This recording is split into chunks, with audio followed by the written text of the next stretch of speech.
And I'm going to talk about this in a future video, but Flock got me demonetized on X. That's right. They came after me because of my content. And I'll tell that whole story in a future video. But for now, I want to thank you all for tuning in and letting me create the kind of content that I want to create.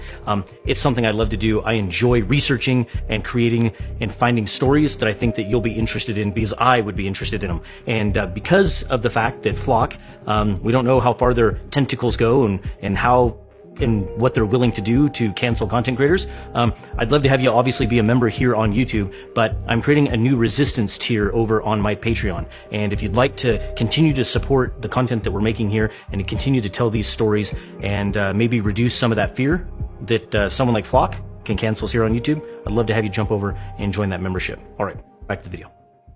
So the dozens of cute little stories that they tell about how their cameras helped you, that's irrelevant and it's unimportant, and it's a distraction from the fact that there will be millions of cameras in America on every street corner in every neighborhood and soon coming to school buses and garbage trucks and delivery vehicles, taking pictures and tracking every single person everywhere we go, just like that TV show Person of Interest that I mentioned earlier.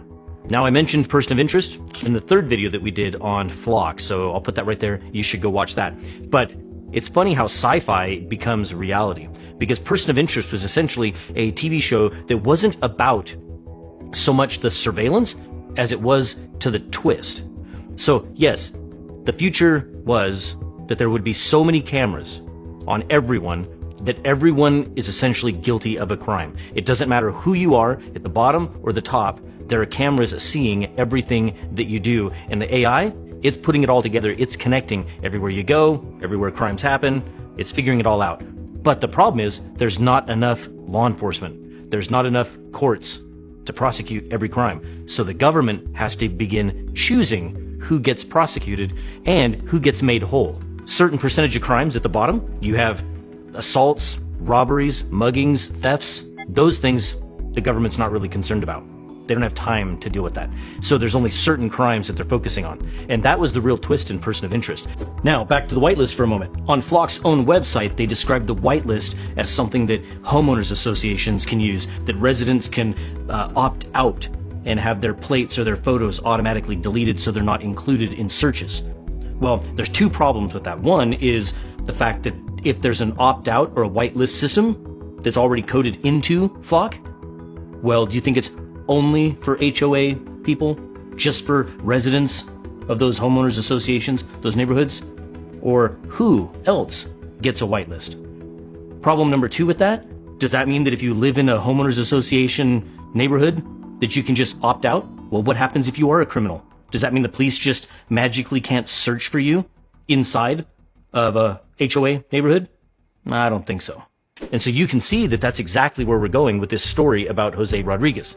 He is literally caught up in investigation and he goes to the government. The government is there and we believe that that government is there to help us. It's there to protect us, right? It's there to serve us. But in this instance, no. They actively worked against him to delay him, delete the data, sue him to shut him up and silence him. So the point of this video, and I'm going to hit this for the third time, these cameras are not here to protect you. They are here to prosecute you. They are tools that make the job of law enforcement easier, but we shouldn't have to give up our security, our privacy, and our safety for law enforcement to do their job easier. It's a job. It's hard for law enforcement, but they've been doing it and they need to continue doing it, or they just need to find a better alternative. But requiring that we give up our privacy, this concept of mass surveillance, the idea that they can just create a database and track every single place that every single person goes in America is not acceptable.